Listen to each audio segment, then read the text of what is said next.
On a bright spring morning in Corvallis, Oregon, 19-year-old Brooke Wilberger was doing something completely ordinary. She was cleaning lampposts in the parking lot of the Oak Park Apartments, a complex her sister and brother-in-law managed on the edge of the Oregon State University campus. It was May 24, 2004, and Brooke was on summer vacation from Brigham Young University, spending time with family and helping out with work around the apartment complex. She had no idea that this mundane task would be the last thing she would ever do. By the time anyone realized something was wrong, Brooke had vanished without a trace, setting off one of the most publicized murder investigations in Oregon's history. Brooke Carol Wilberger was born on February 20th, 1985, in Fresno, California. She grew up in a large, close-knit family with 3 sisters and 2 brothers. Her parents, Greg and Cammie Wilberger, raised their children in the Church of Jesus Christ of Latter-day Saints, and faith was central to Brooke's life. Those who knew her described her as devout, kind, and responsible. She graduated from Elmira High School near Eugene, Oregon, and had just completed her freshman year at Brigham Young University in Provo, Utah. She was the kind of young woman who didn't cause her parents to worry. She was reliable, predictable, and deeply connected to her family and her faith. Her boyfriend, Justin Blake, was serving as a Mormon missionary in Venezuela at the time, and the two were committed to each other despite the distance. That May, Brooke was visiting her sister in Corvallis, a quiet college town known more for its academic atmosphere than for violent crime. She was helping out around the Oak Park Apartments, doing odd jobs and maintenance work. On the morning of May 24th, she went outside to clean lamp posts in the parking lot. It was a simple task, the kind of thing that should have taken maybe an hour or 2. But when her sister checked on her later, Brooke was gone. Her belongings were still there. There was no note, no explanation, no sign of where she had gone or why. It was as if she had simply evaporated into thin air. Normally, when an adult goes missing, police wait before launching a full investigation. Adults have the right to come and go as they please, and many missing person cases resolve themselves within 24 to 48 hours. But Lieutenant Ron Noble of the Corvallis Police Department made an exception in Brooke's case. He later explained that police officials agreed with the family that Brooke was not the type of girl to disappear on her own. Everything about her life, her personality, her commitments, suggested that something terrible had happened. The investigation began immediately.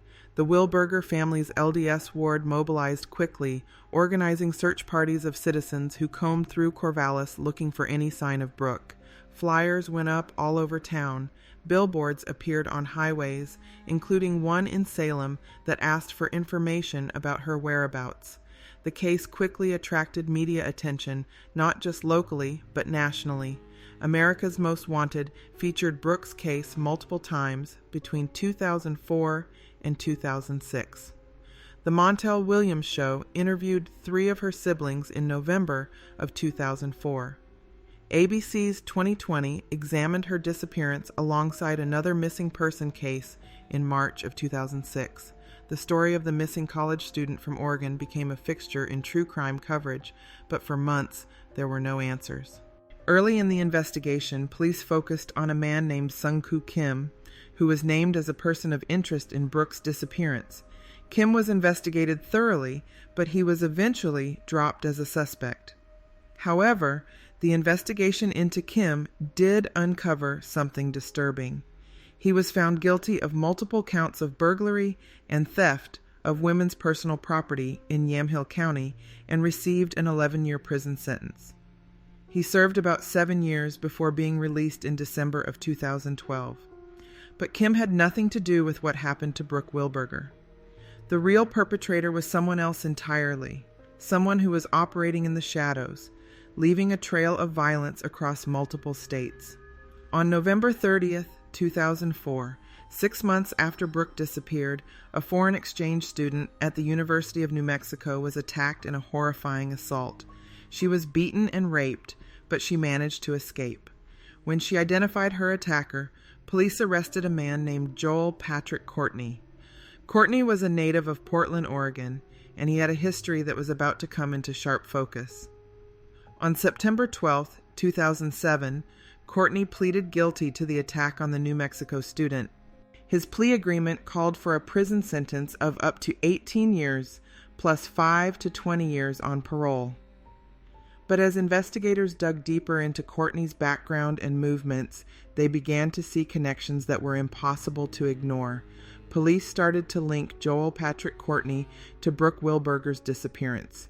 In August of 2005, more than a year after Brooke vanished, Courtney was charged with 19 counts related to her case, including aggravated murder, kidnapping, sexual abuse, rape, and sodomy. Court documents released in 2008 revealed crucial details. Courtney had been in Corvallis when Brooke disappeared. He was driving a green van, and several people had seen it, including an Oregon State University employee who identified Courtney from a photo lineup. But the most damning evidence was forensic. Brooke's DNA was found inside the van, along with strands of her hair. The pieces were falling into place, and they painted a horrifying picture. Courtney was extradited to Benton County, Oregon, on April 8, 2008. He made his first court appearance the next day at the Benton County Courthouse, facing 14 counts including aggravated murder, 2 counts of kidnapping, and single counts of rape, sodomy, and sexual abuse. The prosecutor announced that he would seek the death penalty. This was significant because charges were being filed despite the fact that Brooke's body had not been found. Prosecutors were confident enough in their evidence to pursue a murder conviction without the victim's remains, which is always a risky legal strategy. The FBI had briefly considered Courtney a suspect in 2 to 3 other disappearances under investigation, but they eventually eliminated him as a suspect in those cases. Still, the pattern was clear. Joel Patrick Courtney was a predator, and Brooke Wilberger had crossed his path at the worst possible moment. What happened next would only be revealed through court depositions and Courtney's own confession.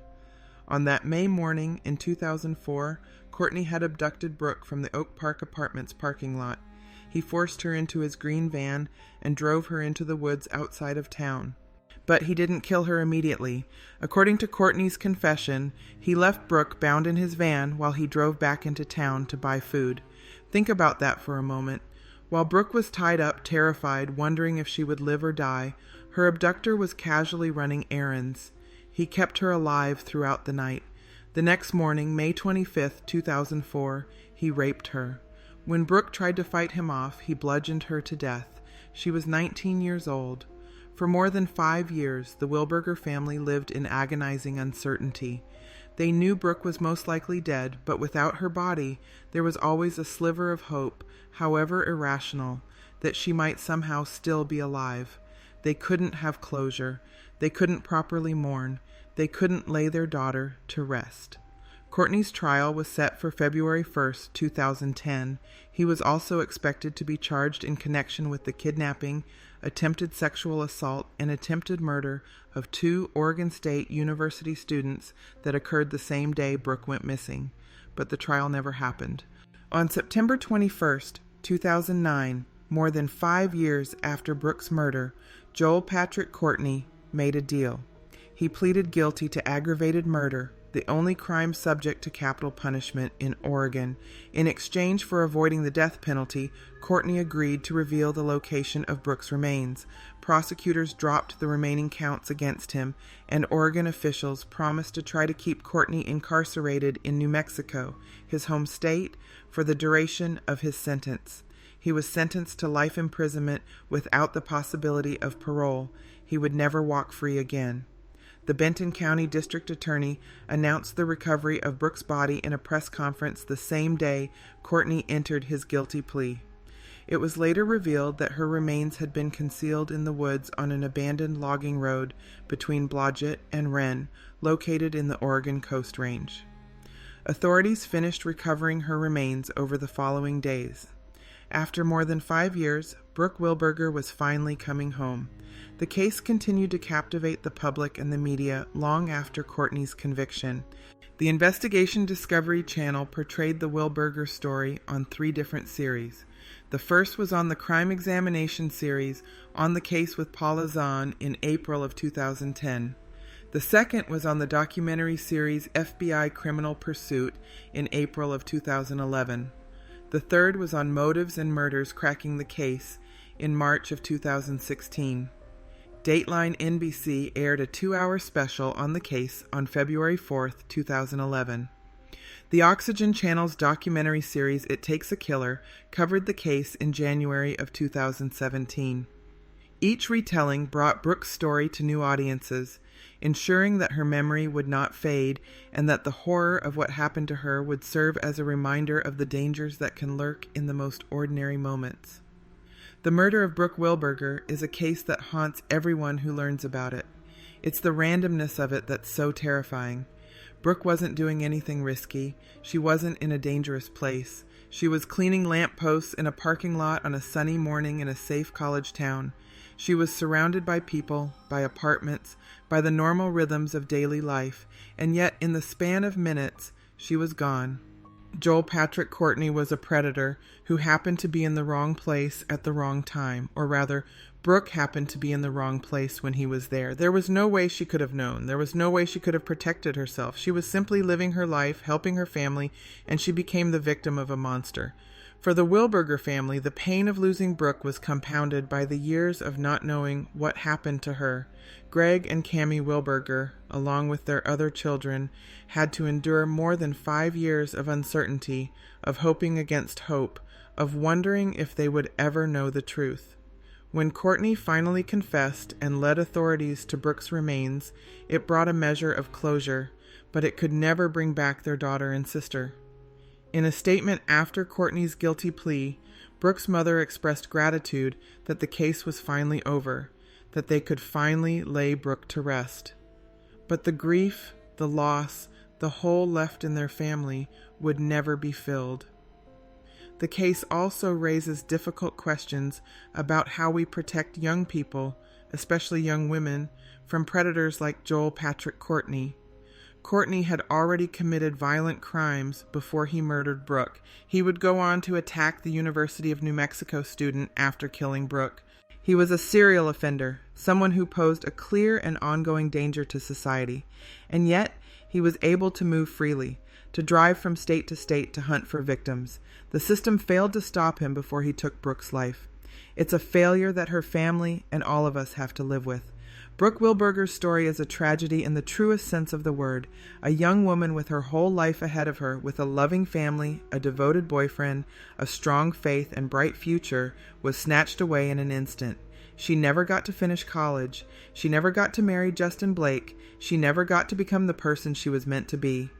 Her life was stolen by a man who saw her not as a human being, but as an object for his own twisted desires. And when she fought back, when she tried to save herself, he killed her and hid her body in the woods, leaving her family to suffer for years. Today, Brooke Wilberger is remembered not just as a victim, but as a daughter, a sister, a friend, and a young woman of faith and character. Her case has been featured in countless true crime programs, not because of any fascination with the macabre, but because her story matters. It matters because it reminds us that evil exists, that predators walk among us, and that we must remain vigilant. It matters because it shows the importance of never giving up, of continuing to search for answers, even when hope seems lost. And it matters because Brooke deserves to be remembered, not just for how she died, but for how she lived. Joel Patrick Courtney will spend the rest of his life in prison, and that is exactly where he belongs. He took a beautiful life and destroyed a family. He caused immeasurable pain and suffering, and while justice was ultimately served, it came too late for Brooke. She's gone, and no amount of punishment for her killer can change that. All we can do now is remember her, honor her memory, and work to ensure that other families don't have to endure the same nightmare that the Wilbergers did. Brooke Wilberger's life mattered, her story matters, and she will never be forgotten. That's all for today. Thanks for hanging out. Don't forget to subscribe and be kind to each other.